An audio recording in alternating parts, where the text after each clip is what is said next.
In January, when an arrest warrant was issued for former President Yoon Suk-yeol, some supporters stormed the court and caused chaos.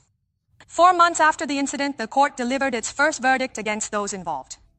Both defendants admitted their charges and submitted multiple letters of apology, but they couldn't avoid a prison sentence. Reporting by Park Hye-bin.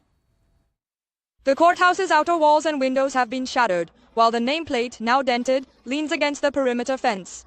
This was the scene at the Seoul Western District Court in the early morning of January 19th, when supporters of former President Yoon Suk-yeol stormed in. Why isn't everyone coming up to occupy? They were enraged by the news of the arrest warrant being issued for former President Yoon and broke the court's main gate and windows, storming into the building and causing chaos. Today, 4 months have passed since that riot, and the court has delivered its first verdict against 2 participants. A man in his 20s, So, was sentenced to a year in prison. Kim in his 30s, who also assaulted a police officer, got 18 months.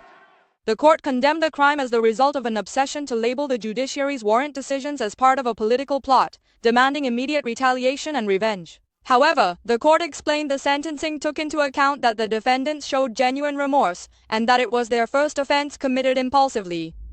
Both individuals admitted to their charges before the trial and submitted multiple letters to the court asking for leniency.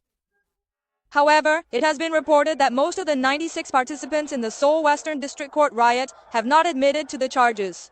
Verdicts for the remaining defendants are scheduled to be delivered one by one starting on the 16th. This is Park Hye-bin, MBN News.